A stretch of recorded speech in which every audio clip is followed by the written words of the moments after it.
bonjour à tous, merci d'être avec nous, heureux de vous retrouver comme d'habitude tous les matins 7h14 quelques minutes de retard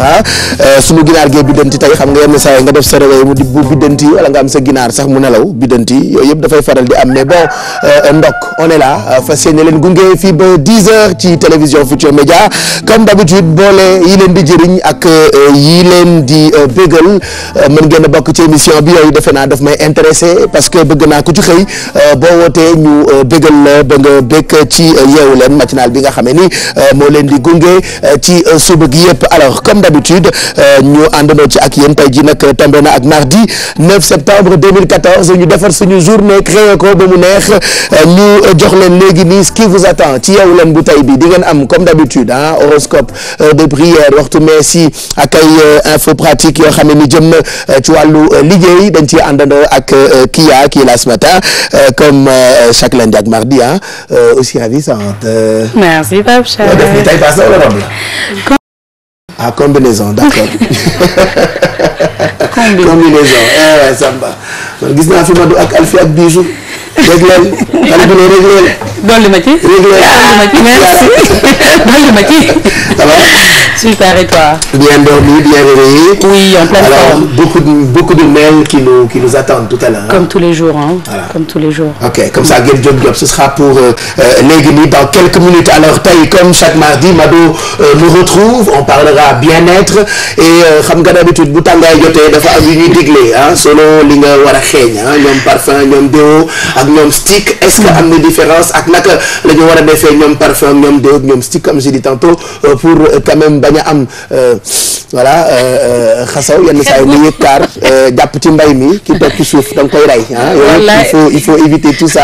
alors naka la ñu war a doxalee yan attitude la ñu war a jël grâce ak Mado dinañ ci xam dara n'est-ce pas. exactement Pape Cheikh comme ni nga ko waxee déjà maa ngi lay nuyu di nuyu mbokku téléspectateurs yi ak ñi nekk ci plateau bi donc tout à l'heure on parlera de senteur comme tu l'as dit naka nañu tànnee li nga xamante ne moom moo di parfum ci jamono tàngaay bi ñu nekk Pape Cheikh. jeex na kon préparer leen seen ay nopp quoi comme ça ngeen concentré wu ci parce que Chérif j'ose espérer que doo xàmmee enfin man du ma xàmmee ban laa war a def tàngaay ban laa war a def seddaay il arrive ma dégg bii la ñuy def tàngaay wala bii la ñuy def seddaay. kon kon neex laay def kon Maguette Wachem on attend Mado pour nous dire ça. comme ça ñu mën ci xam dara grâce à Kiara di ngeen am bëtu celle qui est parmi nous. alors depuis mardi dernier elle a démarré une série de reportages sur les castes et on poursuit avec les griots. On poursuit avec la deuxième partie qui parle des griots, encore une fois. Je suis allée cette fois-ci à Parcelles, retrouver Maguette Gueye, qui c'est un percussionniste en griot. J'ai rencontré des griots qui nous ont raconté un petit peu encore de l'histoire de cette caste. Et c'est vrai aussi que ça a animé un peu le débat sur le net parce que c'est une thématique, comme on l'a dit la semaine passée, assez délicate mais intéressante. Donc on va voir la surprise que je vais amener comme chaque mardi. Super, donc muy bëtu Kiara rubrique bi mu ngi tudd parmi nous donc elle est parmi nous et elle parlera donc de ces castes elle parlera des griots comme chaque lundi ak mardi ñu xam lu ñu musuloon xam ci wàllu xarala technologie ñenn ñi tuddee ko TIC loolu nag grâce ak Chérif Diop la tey comme ni ñu ko diggee woon démb on parlera ci logiciel bu bees bu tudd Dugalante. Oui, on va dire toujours les solutions. Comme nous on avait dit qu'on allait présenter 4 solutions cette semaine, on en a présenté 2 hier. Avec Dugalante qui est un jeune garçon de 25 ans qui habite en Bonne Dakar, il sera sur le plateau tout à l'heure. Même sur le plan international. Et Aboubacar Sonko, c'est un Sénégalais aussi, Mokedef, et c'est très intéressant, vous allez voir tout à l'heure. Et c'est des jeunes qui font la fierté de ce peuple, quand on se rend compte que Bogosto, ndekete tubaab bi sax gënuñoo xarañ xale yi loolu pour ngeen xam ko il faut ngeen ànd ak ñun ci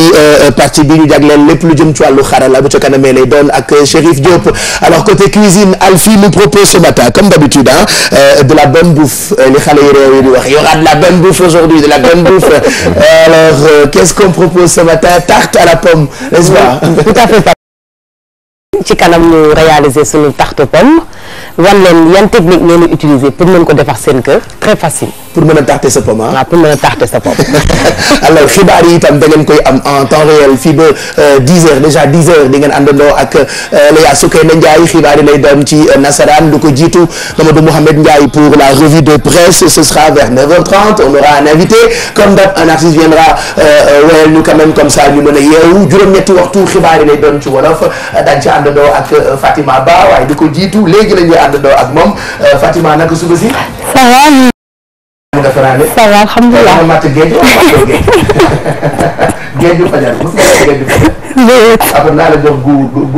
géeju fajar nu muy mel d'accord yéen yaatal bu juróom-ñetti waxtu jotee ci yeewu leen Pape Cheikh di nuyu d'abord ñun te moo ci di ci gën a fës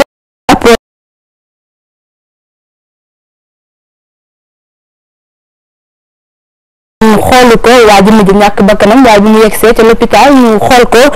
docteur bi di Mbacké Sylla médecin chef adjoint bu district sanitaire bu Touba moom daal di xamle ne waa ji dara jotu ko woon ci li ñu doon xalaat ba moom mu mujj ñàkk bakkanam bokk na leneen itam ci li ñu nar a faram-fàccee ci xibaaru juróom-ñetti waxtu yi di arrêt de rigueur bu colonel Abdoulaye Aziz Ndaw tegaat nañ ci fanweeri fan di benn weer ginnaaw bi mu tëddee benn weer ba noppi moom colonel boobu bindoon livre bi di pour l'honneur de la gendarmerie avocat bi di maître Bamba Cissé ñaawlu ko jàpp ne pression la rek boo xamante ne dañ ko koy teg moom colonel bile procès bu Karim Wade itam dina dooraat tey jii ci suba ca palais de justice démb déglu nañu kii di Mbaye Ndiaye jiite woon fii ADS di agence des aéroports du Sénégal moom Mbaye Ndiaye weddi tuuma yi ñu tegoon ci ndoddam yépp ne dafa amal ab prêt bu 1 milliard jëlee ko ci compte d'Arport jàpp na ni loolee amul moom benn prêt 1 milliard bu mës a def ci benn banque la ko defee fii ngir ay yitteew boppam dinañ wax itam ci tàggat yaram ak gaynde yi nga xamante ne yegsi nañu ca Gabaron loole yëpp aju ci deuxième journée élimination bu CAN 2015 bi am ca Maroc match bi war a dox diggante Botswana ak Sénégal nag ñu ngi ko jàpp mercredi bi Pape Cheikh. bon c'est vrai que tey loolu laa gis sax ci journaux yi de procès Karim Wade sax na ci journaux yi lool journal boo seen rek wax nañu ci Mbaye Ndiaye gis nga ko ni populaire gis naa ci Mbaye Ndiaye je suis sacrifié au bénéfice de je ne sais qui enquête itam wax na ci affaire Karim Wade ba turu Mbaye Ndiaye ngi ci itam procès Karim Wade Mbaye Ndiaye ni en bloc et Mimi Touré laa gis nag ak tagalama Mimi ngi ñëw moom laa gis ci direct info regardez moom musóoram bi de Kouthia ko mën Kouthia rek mën tagalu Mimi Touré et puis colonne bi muy sànni ci mbagam bi moi je pensais que Kouthia waxul dëgg mais c'est vrai regardez ci journal bi loolu laa gis ni mu sànni colonne ne put ci benn mbagg bi alors nee nañu journée émergence de l'APR du vendredi dernier des pro Mimi indésirables et puis grand place tam ñëwaat na ci coowal Karim Wade bi aussi je pense oui Mbaye Ndiaye tey saf na ci journaux yi de moom tamit c'est vrai que sama papa la sama papa tey bind nañ ko ci journaux yi trop yàlla ko yàlla lafal cat regardez le quotidien aussi je vois Mbaye Ndiaye fausse le jeu de la défense qu'est-ce qui s'est passé ci procès bi je sais pas trop peut-être bu ca kanamee Fatima Ba wax ñu ci dara mais bon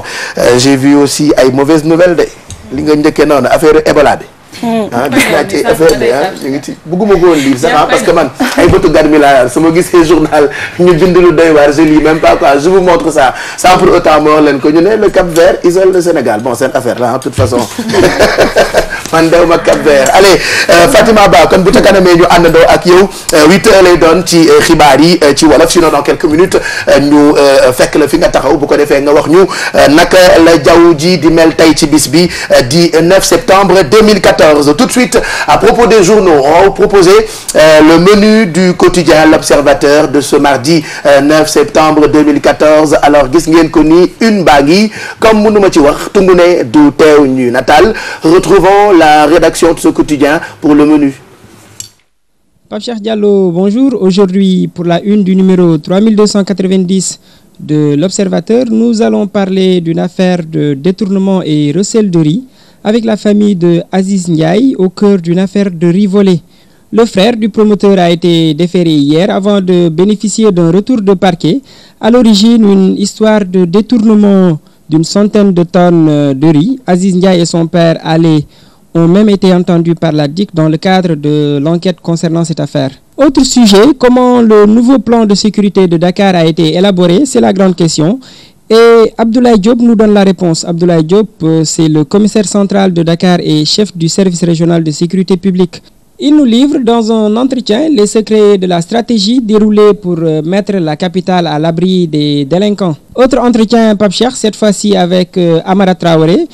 Vous l'aurez deviné, il parle naturellement de sport et de football plus précisément et de ce match contre le Botswana qui aura lieu demain à Gaborone. L'ancien sélectionneur des Lions porte un regard expert sur la prestation contre l'Égypte de ses anciens protégés et donne des pistes de réflexion pour la préparation du match contre le Botswana. Voilà, chers amis, nous vous souhaitons une excellente suite des programmes avec toute l'équipe de Yeewu Leen et on se dit à demain. jërëjëf Babacar Ndaw Faye ñu ngi lay gërëm bu baax merci pour menu bu l'Observateur donc dem leen ngeen wuti ko ni ma ko waxee léegi rek on souhaite ñu ngi wax bonne lecture aux lecteurs du journal l'Observateur. On va enchaîner tout de suite ak waxtu julli très rapidement balaa ñu jàll ci leneen parce que xam nga tey comme ñàkk nañu ay simili waaye nag yàlla baax na bu ñu ko concentré def ko comme tomate nekk ci pot bi bu concentré on n'aura pas de problème de temps quoi comme chaque jour. Alors bu dee waxtu julli pare na tonton Mac ñu dem ci léegi wan ko suñu xarit yi ñu mën cee bàyyi xel pour tey ci bis bi. Alors regardez bu dee fajar ngeen di julli mu ngi toll ci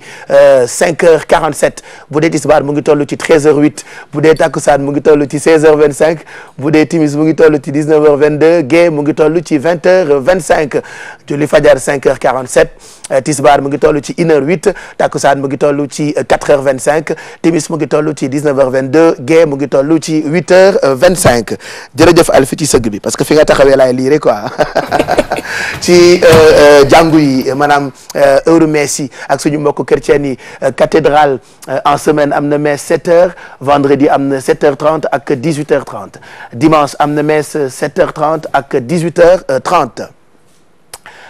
bu dee martyr de l'Ouganda en semaine am na messe 6h30 ak 18h30 dimanche ak jour férié am na messe 19h 7h15 9h30 ak 11h15 ak 18h30. bu dee église bu Saint-Joseph am na messe en temps ordinaire 6h30 18h30 dimanche ak jour férié am na messe 7h 9h30 11h ak 18h30. bu dee Saint-Joseph la voilà am na messe en temps ordinaire 6h30 18h30 dimanche ak jour férié 7h 9h30 11h 19h30 mu ngoog mu nekkoon waxtu messe yi ak sunu xarit yi nekk ci jàngu yi 7h27 mooy doog a jot donc jot na pour ñu xool ñi nga xamee ni ñooy woote ndax defe naa ni da ngeen di xëy fajar yeewu mais en même temps di daas fanaanal yoon la parce que ku dugg mën nga am 50 000 saa yi ñu xëyee teral leen ba ngeen kontaan 88 le 628 65 65 wala 88 628 22 22 wala 88 628 04 05 ku dugg di nga am lu ñu la teralee balaa ñuy jël ki njëkk a woote on va retrouver tout de suite Lisa Dior Dia pour l'horoscope prévision horoscope waaw lan la